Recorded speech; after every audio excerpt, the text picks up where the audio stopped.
Bismillahirrahmanirrahim. Elhamdülillahi Rabbil alemin. Vel aqibatu lil muttaqin. Ve salatu ve selamu ala Resulina seyyidil mursalin. Ve imamil muttaqin. Ve ala alihi ve ashabihi aleyhim ecma'in. Ve men tebi'ahum bi ihsanin ila yevmiddin. Amma ba'd. Esselamu aleykum ve rahmetullahi ve berekatuh. Qadrlik aziz Müslüman qarindoshlar. Men Peygamber sallallahu aleyhi ve sellem'nin ko'rsatmalari nomli bir yurish dars so'zlab kelgan edim. Buning bugungi qismi Hadyun Nabi fi zikrillah. Peygamber aleyhissalatu vesselam'ning Allah subhanahu ve ta'alani yod etishdagi ko'rsatmalari degan temada bo'ladi. Aziz qarindoshlar, Allah subhanahu ve ta'alani yod etish temisi her qandaq bir insonga rahat olib keladigan, huzur olib keladigan bir tema. Allah subhanahu ve ta'alani yod etish haqida Allah bizga tushagan ulug' Qur'oni Karimda bizga 268 o'rinda o'zini yod etish, aslash haqida yo'l yo'riq bergan va ko'rsatma bergan.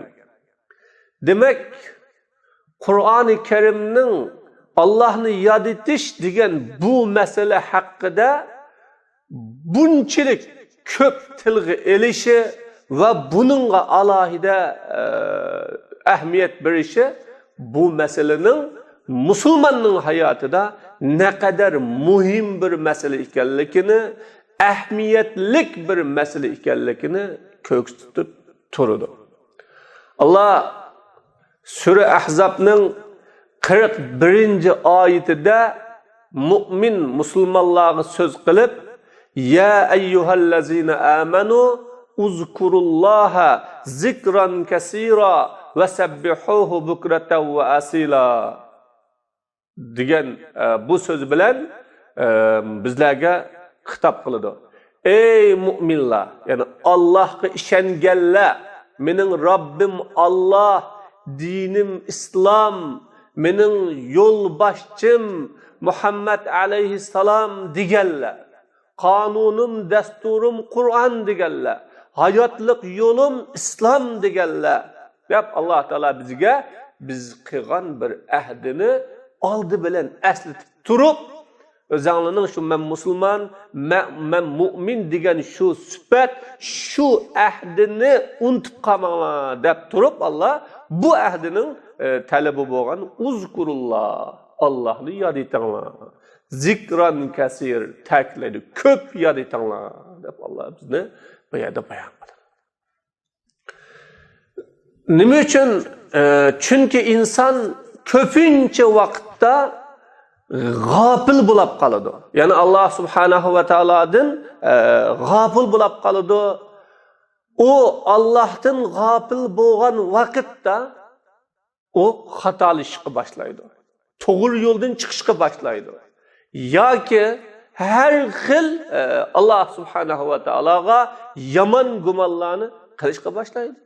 Mesela bir insan Allah subhanahu ve ta'alaning rizq berguchi ekanligiga haqiqiy ishongan vaqtda o'zining bundan keyingi hayotida Allah Taala buyurgan buyruqni ado qilish uchun sababini qiladi, ammo u mening rizqimga Allah kafil, Allah meni bu hayotda qandaq narsani, qanchalik narsani yeydiganligimni Allah buni urunlashtirib bo'lgan deydi-da, u rizqdan ansirab ketmaydi. Yoki u rizqi sabablik o'zini boshqalarga qo'l qilib solmaydi. Bugun dunyoga qaraydigan bo'lsak, insonlar shu jinini beqish, turmushiga kafillik qilish uchun bir tarafdan haram yeyotgan, yana bir tarafdan o'zi setilayotgan boshqalarga yoki aqidasini, imanını setivatkan, özünün hürlükünü setivatkan, vatan milletini setivatkan, özününki fikri ve kıymet karşı boyunca yaşamay, şu başkalarının biridiğen maaşı, yoki başkalarınınki onun kılıdığan şu gamxorluğunu dep, özünün yoludan çetnep ketivatkanlarını biz görürüz. Bu nime? Bu nimenin sebebi?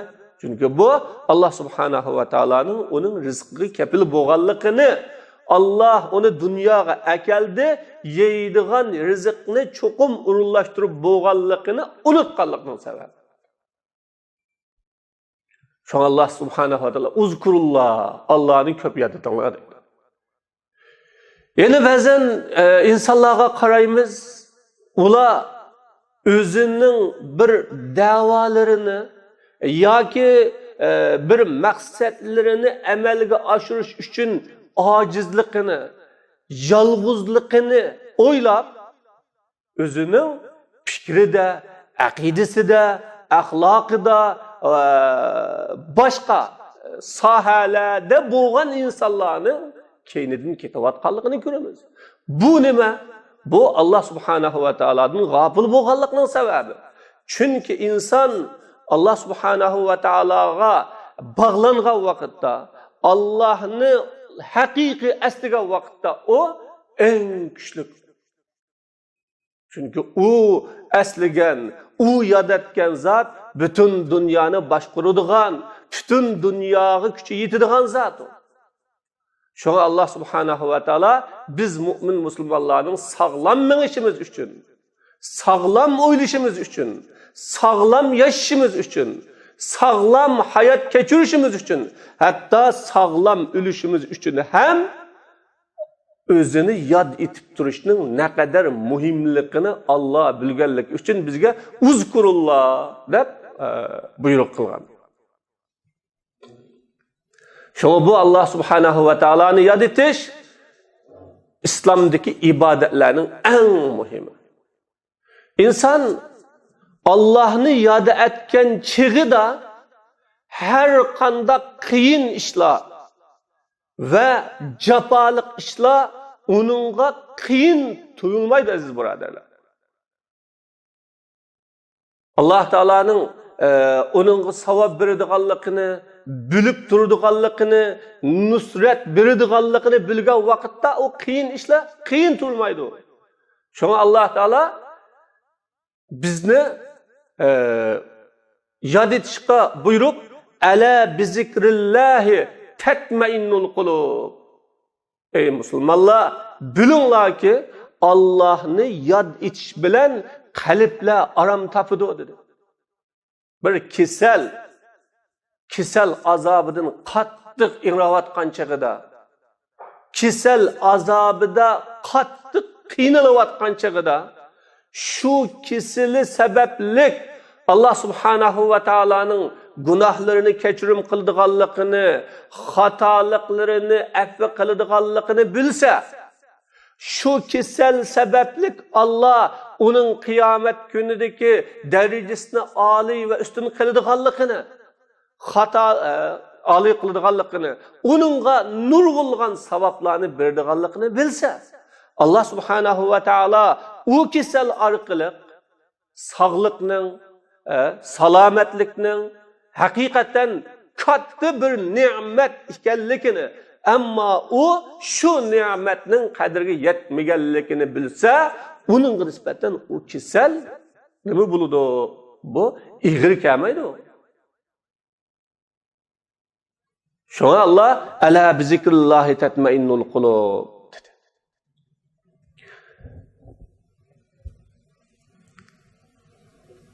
Yani Allah Subhanahu ve Taala bu zikrinin özünün zikrinin Allah Subhanahu ve Taala bizni bilen billi bulduğanlıqını, Allah'a bu zikri bizni bağlaydıgan, bizni Allah'a uğulaydıgan bir vasıta ekanligini bayan qilib, fazkuruni azkurukum vashkuruli ve la takfurun. Sure Baqara'nın 152. ayetinde deydi, meni yad etinglar. Yani bana boysuninglar.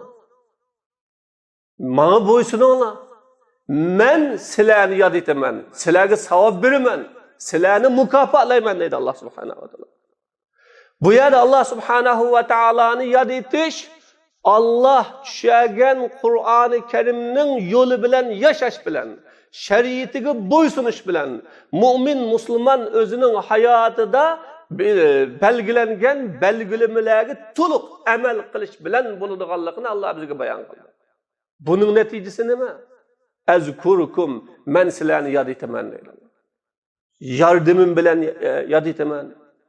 Aziz qilish bilan yod etaman. Sizlar erishamagan narsani men berish bilan yod etaman deydi Alloh. İmam Muslim rivoyat qilgan bir hadisda Anas roziyallohu anhudan Payg'ambar alayhisalom bunday deydi.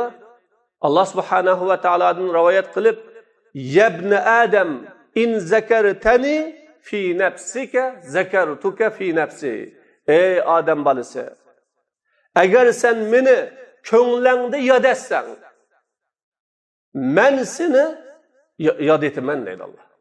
Yani biz Allohni o'ylasak, Allah subhanahu va taoloning ne'matlarini o'ylasak, Allohning dunyoga bizni bikoga akamiganligini o'ylasak, bu hayotda biz bir maqsad bilan yaratilganligimizni o'ylasak va Alloh taolo bizga topshirgan nurg'un omonatlar, nurg'un taklifotlarni o'ylasak, Alloh subhanahu va taolo bizni o'zi ega bo'lib, o'zi bizga kafil bo'lib o'ylaydi. O'ylaydiganligini bu yerda bizga bayon qildi. Va in zakartani fi mala'in zakartuka fi mala'in khayrin minhum. Agar sen meni bir jamoat bilan yod etsan, men seni uludun yaxshi bo'lgan bir jamoat bilan, ya'ni malaikalar bilan yod etaman dedi. Demak, musulmonlar bir yerga kelib o'ltirib, din islomning so'zini qilsa, ya Allah subhanahu va taoloning dinini yeyish uchun, Allohning dinini o'rganish uchun va bu dinning xizmatini qilish uchun bir yerga kelib muzokara qilib o'ltirgan bo'lsa, Allah subhanahu va taolo ana shu so'rindagi kishilarni o'zining qishdagi malaikalarga, ey malaikalarim, ko'rdinglarmi? Men sizlarni men şu bendelerim bilen mene sizlar bilen faxrlanaman deb Allah subhanahu va taolo bizni malaikalarning oldida yod etadiganligini va malaikalarni, rahmat malaikalarini shu so'ringa avatib, barakat bilan, rahmat bilan qo'rishadiganligini Alloh taolo bu yerda bayon qildi. Va in danawta minni zira'an danawtu minka ba'an. Agar sen menga bir qadam yaqinlashsang, men sana bir g'ulaç yaqinlashaman. Agar sen menga asta kelsang, yani yugurib kelsang, men sana onundanmı yugurib boraman deydi. Demek Allah subhanahu va taolo bu hadisda bizga biz qachonki Allohga oldimizda qilsak, Allohga yuzlansak, Allah subhanahu va taoloni har bir ishda yod etsak, Allah subhanahu va taolo bizga kafil bo'ladiganligini, ega bo'ladiganligini, Allah bizning har qanday ishlarimizni oson qiladiganligini Allah bu hadisda bayon qildi. Demak, bu zikr Allah bilan bizning o'ttirimizda bog'laydigan bir bog'lanma.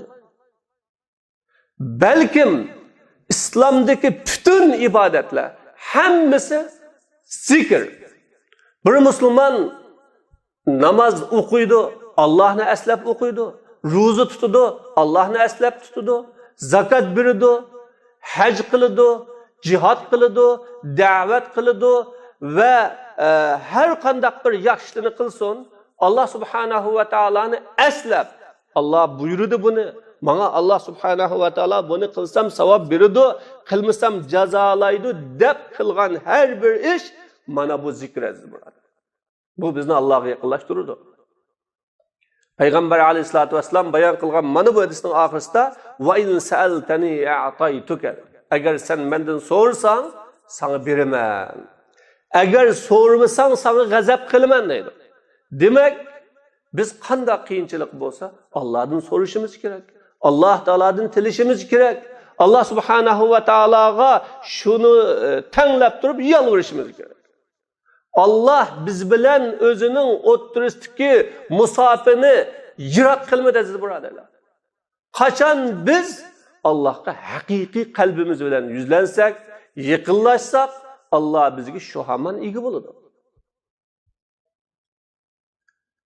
Mana bu zikrining ulug'ligi haqida Payg'ambar alayhissalatu vassalam, Imom Muslim, Hakim rivoyat qilgan hadisda ala unabbiukum bi khayri a'malikum va azkaha 'inda malikikum va arfa'iha fi darajatikum va khayril lakum min i'ta'iz zahabi wal waraq va khayril lakum min an talqaw aduwakum fatadribu a'naqahum va yadribu a'naqakum qalu wa ma zaka ya Rasulullah qala zikrullah.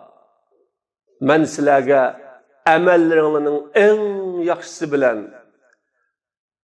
Rabbina Allah subhanahu va taolaning qishida eng güzel pokizalari bilan darajasi oliy, ustun oltin, kumushni birib sidiqi qilgandanmi yaxshi va sizlar dushmaninglar bilan uchrashib, ular silini o'ltagili, sili ularni o'ltagili, bo'yonlarga selishayotgan vaqtdagi ibodatdanmi yaxshi bo'lgan bir amal bilan xabar beraymi?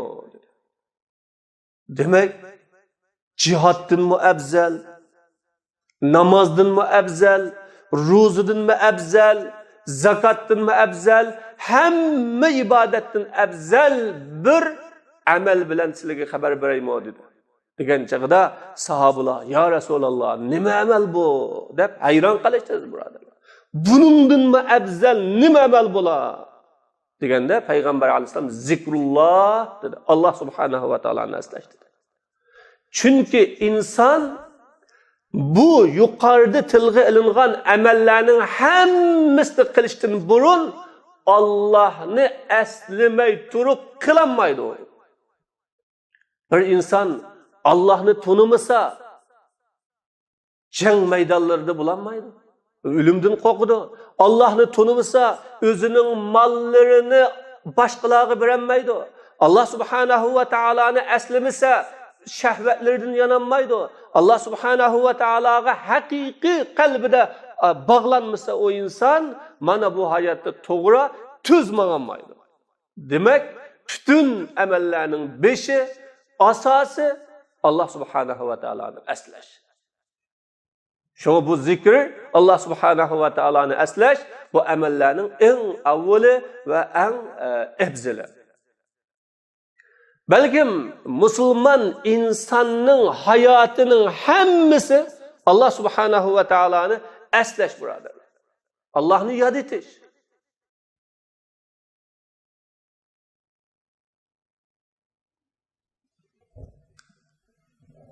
Bu Allah subhanahu va taoloni eslash ikki xil bo'ladi. Biri om eslash, ya'ni Alloh buyurgan hamma ishni qilish, to'sqan har qanday ishlardan yenish, mana bu Allohni eslash bo'ladi. Ikkinchi xos eslash deganimiz maxsus ba'zi so'zlar bilan Payg'ambar alayhisolatu vasallamdan kelgan ba'zi vaqtlarda deyiladigan bu eslashlar mana buni bilan bo'ladi. Masalan, Payg'ambar alayhisolatu vasallam Alloh taoloni hamma vaqtda eslaydi. Rasululloh tamoq yegan chaqida yeyishning beshida eslaydi. Nima bilan? Bismillahirrohmanirrohim deb eslaydi. Tamoqni yeb bo'lgandan keyin duo qilish bilan eslaydi. Kiyim-kechak kiygan vaqtda Allohni eslaydi. Yangi kiyim-kechak kiysa. O'rnidan turgan vaqtda Allohni eslaydi. Biri uyga kirgan vaqtda Allohni eslaydi. Uydan chiqqan vaqtda Alloh subhanahu va taoloni eslaydi. Har qanday ish qilg'ili qo'psa, shu ishni qilishdan burun bu to'g'rimi, xatomi? Buning bilan Alloh subhanahu va taoloni eslaydi. Mana Payg'ambar alayhisolatu vasallam uyqusidan uyg'ongan chog'ida Her gün etdigende Allah'ın inne fi halqis semavati vel arz ve ihtilafil leyli ven nahar la ayatin li ulil albab. الذين يذكرون الله قياما وقعودا وعلى جنوبهم ويتفكرون في خلق السماوات والأرض ربنا ما خلقت هذا باطلا سبحانك فقنا عذاب النار degan bu oyatni o'qib Alloh taolani eslaydi. Dediki Payg'ambar alayhisalom koinotga qarab turib, osmonning yoritilishi, zaminning yoritilishida kecha kunduzning almış tuğallıqida aql egalari uchun pokit bor. Allohning birligiga, Allohning qudratiga, bütün koinotni Alloh boshqurtganligiga pokit bor degan oyatni Payg'ambar alayhisolatu vasallam bir qitim o'yladi. Mana buning bilan Rasululloh iymonini kuchlantirdi. Qalbini pokizalaydi. O'zining Allohning bir quli ekanligini eslaydi aziz birodarlar. Qanday aql egalariga pokit bor?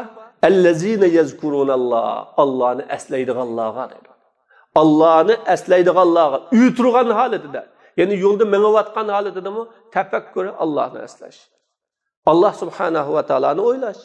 O'ltirgan holatida bir yerda o'ldirsam Allohni eslab o'ltiradigan, yatgan vaqtda ham Allohni eslab yatadigan. Bir insonning 3 xil holati bo'ladi: o'ltirish, minish yoki yetish. Mushu 3 xil holatning hammida Allohni eslaydi. Bu mangan yo'lim to'g'rimi, xatomi? Yatgan holatim to'g'rimi, xatomi? Men gunoh usti bilan yetyapmanmi? Gunohni qilib yatdimmi? Yo bugungi hayotimda Alloh rozi bo'lmayotgan nima ishlarni qildim? Mana mushundaq holatida Alloh subhanahu va taoloni eslaydigan bu kishilarga osmon zaminning yoritilganligida pokit bor. Demak, koinotning yoritilishidan kim foydalanadi? Desa, mu'min musulmon foydalanadi. Va ular osmon zaminning yoritilganligida o'ylanib, Rabbana ma xalaqta haza batila. Parvardigorimiz, sen buni bekorga yaratmabsan. Hikmet bilen yaratibsa, maksat bilen yaratibsa, bizni sen dunyoga bekorga akamabsa deganni tunitdi-da, bular shu zikrining natijasida o'zining hayotdagi yo'lini topa oladi dedi Alloh taolo. Subhanak. Biz seni poklaymiz. Faqina azabannar, bizni do'zax azobidan saqlag'in. Ya'ni bu hayotga keldik, hikmetingni tanımay, nima uchun kelganligimizni bilmay, o'zimizning ustidagi mas'uliyat vazifalarini ado qilmay ketib qilishdan bizni saqlag'in. Buning azobining yomonligini biz bilamiz ey Alloh. Bu yomon azobdan bizni saqlag'in deb Payg'ambar alayhisolatu vasallam mana uyqusidan uyg'ongan vaqtda Alloh subhanahu va taoloni tavhid bilan eslaydi.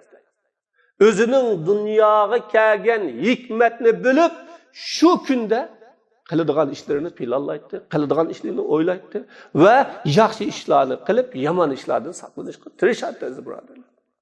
Mana bu mu'minning zikrisi Allohning bo'lgan eslashi insonni yaxshilikka yetaklaydi.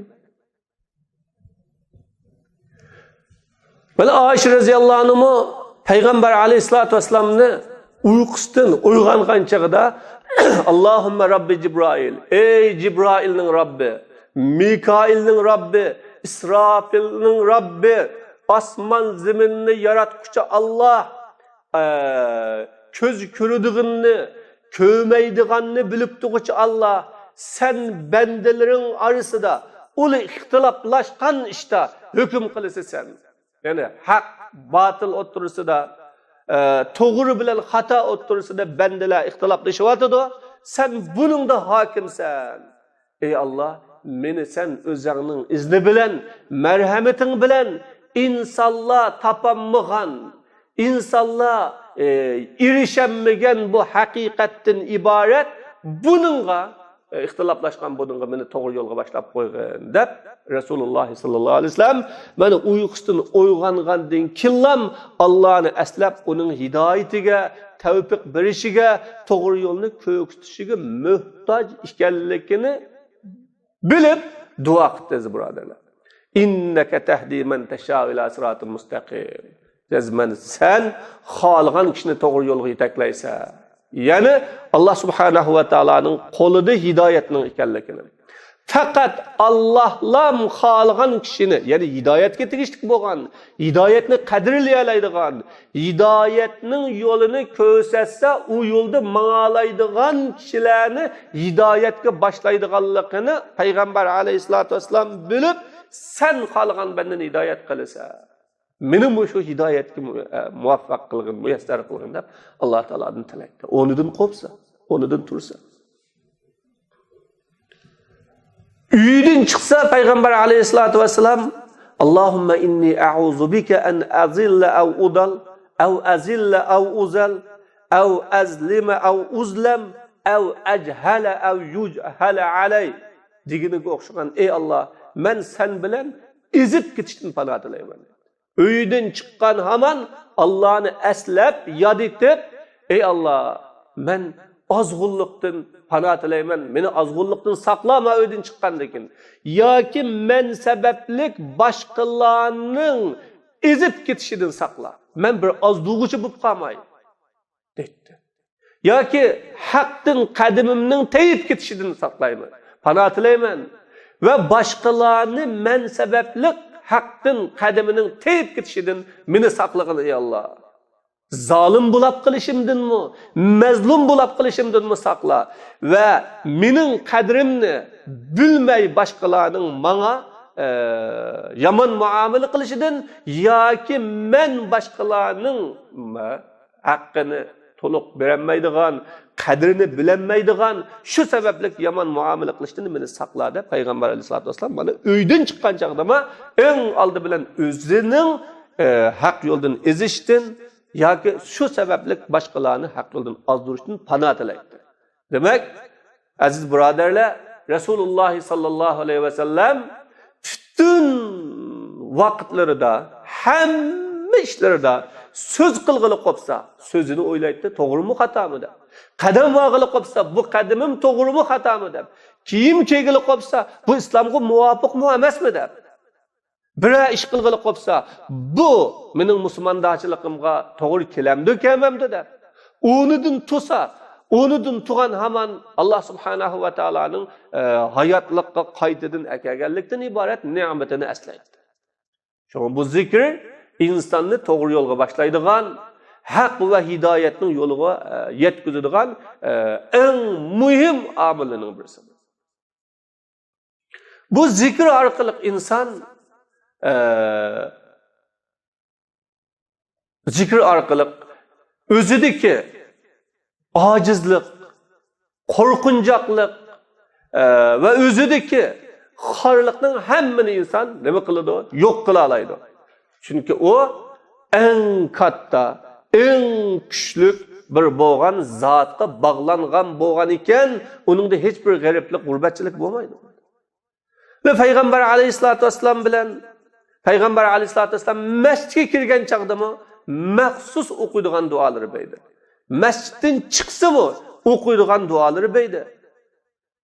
Ettigenlikte tanat tuğan çağda Resulullah ibay degендek, dedi Allahümme esbahna esbahal mulku lillah dedi.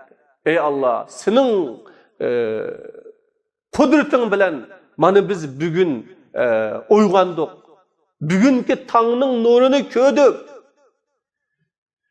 Padişahlık sana xas. Esbahal mulku lillah. Yani padişahlık Allah'a xas bulup tanıttı bugün. Bugün dünyanın padişahı sensen. Hükümranı sensen. Sana güzel maktaş, medhileşler bulsun. La ilahe illallah vahdehu la şerike leh. Senden başka boysunup kul buluşka baş igişki tigişlik zat yok. Fakat sensen, senin şerikin yok. Sana padişahlık has, sana hemdi has. sen hamma narsaga kuching yetadi ey Alloh deb payg'ambar alayhisolatu vasallam buni at deganda o'rnidan turgan chaqda birinchi o'zining dunyoga o'rnidan turganligini Allohning fazli bilan bo'lgan deb hisoblasa dunyoning mutlaq hukmronligini Allohga xoslab tavhidni Allohga xoslab o'rnidan tangab turadi. Deydi Rabbi as'aluka khayra ma fi hazal yawm va khayra ma ba'da. Ey Alloh, bu kundagi yaxshilikni menga nasib qilsang, men bu kundagi yaxshilikni so'rayman va buningdan keyingi yaxshilikni ham so'rayman. Ey Alloh, mana bu kundagi yomonlikdan panoh tilayman va buningdan keyingi yomonlikdan panoh tilayman dedi. At deganlikda Alloh subhanahu va taologa sig'inib turib, shu kunda yaxshi ish qilish, yaxshi ishlarni davom qilish, yomon ishdan saqlash va uningdan qochishni Alloh subhanahu va taologa iltijo qilib yolvoradi. Robbi a'uzu bika minal kasl. Ey Alloh, men sendan g'ururlikdan panoh tilayman. Baqirlikdan panoh tilayman. Sen bilan davzax azobidan, qabrdik azobdan panoh tilayman deb Rasululloh mana o'zining hayotini shunda boshlaydi. Demak, payg'ambar alayhisolatu vasallamning hayoti Allohni eslash bilan. Shuning uchun bu zikri musulmon insonning hayotida eng muhim bu. İnsan zikri bilan Allohga bog'lanadi, zikri bilan Alloh subhanahu va taolo bilan birga bo'ladi, zikri bilan uning qalblari arom topadi, zikri bilan eng qo'rqinchli maydonlarda mustahkam tura oladi, zikri bilan u Alloh subhanahu va taoloning musibatlariga sabr qila oladi, zikri bilan u inson to'g'ri yo'lga muvaffaq bo'la oladi, zikri bilan inson bu hayotini eng go'zal shaklda o'tkaza oladi. Ve zikri bilen o insan hidayetinin meyvelerini üzelaydı. Peygamber aleyhissalatü vesselam'nın hayatı hemmisi zikir idi. Tevhid idi. Sağlam akide idi. Güzel ahlak idi. İslami ibadet idi. Şunun için aziz Müslümanlar biz devamlı Allah subhanahu ve ta'ala'nı isimizden çıkarmamız lazım. Her bir narsada Allah subhanahu va taoloning merhameti bağlılığını esimizden çıkarmamız lazım. Allah hammamizga to'g'ri yo'lni ko'rsatsin. Allah subhanahu va taolo o'zini qalbimizdan bir daqiqa ayirib etmasin. Allah subhanahu va taoloning davomli aslaydiganlardan qilsin. Va oxirida alhamdulillah.